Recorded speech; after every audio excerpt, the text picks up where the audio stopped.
YouTube, what's up? Finally hit 99 on the Druid. This is only my third 99 character as I am a casual gamer, but this Druid took much longer because the Druid is just a slower build and not as meta as the other builds. I have a 99 Sork and a 99 Assassin. This is the run where I reach 99, and I will go over the gear and the Merc Setup and the stats and the skill points used in the build, and then I will talk about the late game leveling strategy used to reach 99. Currently set up in Hurricane Druid as it was the most tanky build while having the fastest AoE clearing speeds for farming TZs. So here we are, I've entered a Bale game, and then I'm running the TZ somewhat solo. There is another guy in the game, but pretty much the same idea. So this is players 8, Darkwood. Most people don't farm Darkwood. It's actually pretty decent because you get the underground passage as well. So one thing that I would typically do, because the Druid is a slower clear, is I would join the Bale game. Bale games usually last like 2.5 minutes, so it would take me longer to clear the terror zone in that time.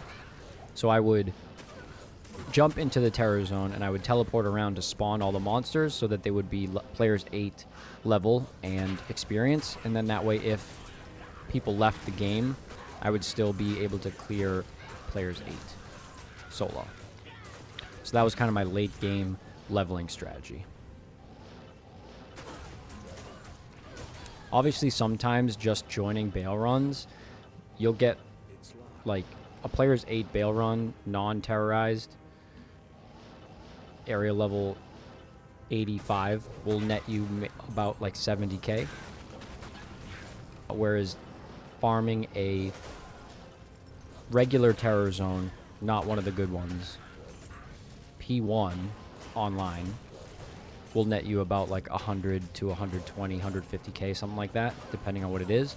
But usually it will take like more than 2 minutes, right? So maybe take you like 5-ish minutes to do a full clear. So sometimes it is better to just join a Bale run and just get in like 70k, 2.5 minutes, 70k, 2.5 minutes, and just keep doing that if you can find a good person running games, or if you run them yourself. So yeah, this character is very strong and capable of doing players 8. It's just not the fastest clear.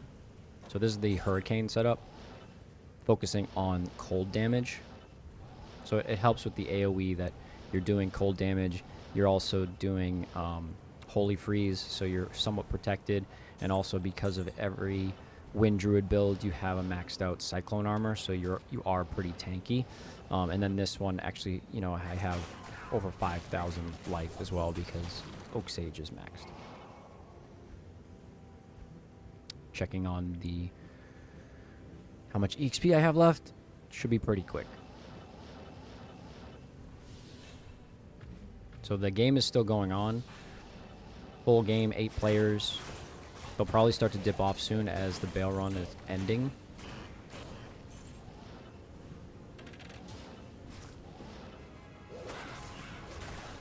I think the other guy in the game went to the underground passage. But I'm so close to leveling here that I'm just going to stay in this game to make sure I hit. So yeah, you can see people are leaving the game now, but I should be close enough to a level that I should get to 99.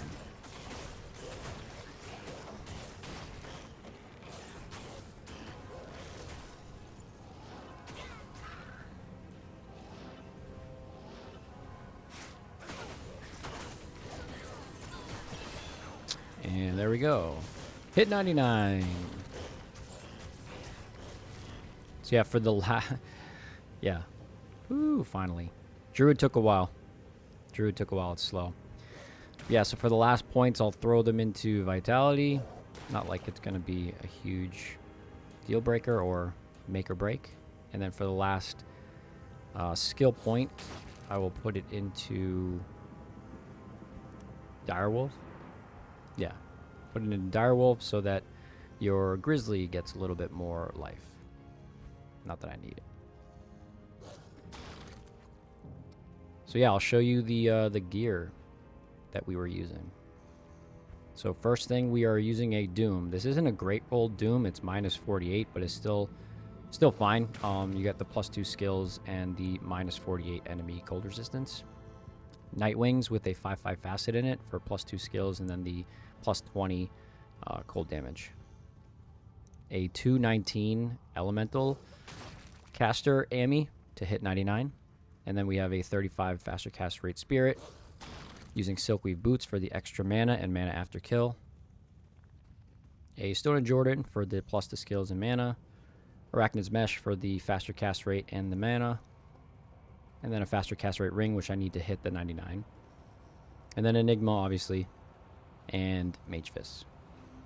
Then we are using dual Sunders. So we're using a Cold Sunder, and then we have all Elemental Skillers.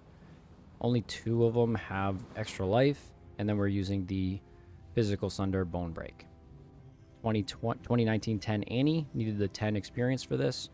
2020 Torch, and then faster hit recovery, faster hit recovery, faster hit recovery, faster hit recovery cold, faster hit recovery life and cold, life and res, and just fire res. And then on swap we have a 6/5/4 CTA and then another spirit. Then for the Merc's gear, we're using a classic setup. So Andes with a increased attack speed jewel in it and fire res. Then we're using Fortitude, again, classic Archon plate for movement speed, high defense. And then he is a Might and use an Infinity. The Infinity comes from my Nova Sork, so it's not like the best, but still works. Strength, you only need 156. We definitely have over, not fully optimized, and then all the rest into Vitality. And then the res isn't super great, but res is not that important because of Cyclone Armor. Cyclone Armor takes the brunt of the damage before res is applied, so you don't really need super high res. Poison res could use a little work here, but for the advanced stats here, so 106 Magic Find, and 80 faster hit recovery, 104 faster cast rate. We just need 99. And then for the minus 53 enemy cold resistance total and plus 20 to cold damage. For the skill tree, 1 point into Arctic Blast, max out Cyclone Armor, max Twister, max Tornado, and max Hurricane. Nothing into Shapeshift. 1 point into all of these. The extra points go into Summon Direwolf, and then 1 point into Summon Grizzly, and then you max out Oak Sage. So yeah, that's it. If you have any comments or questions, feel free to do so below. Thanks for watching, and if you want to see me compare the 3 different Wind Druid builds, that'll be linked here. Up next is the Fury Druid. We'll see you in the next one.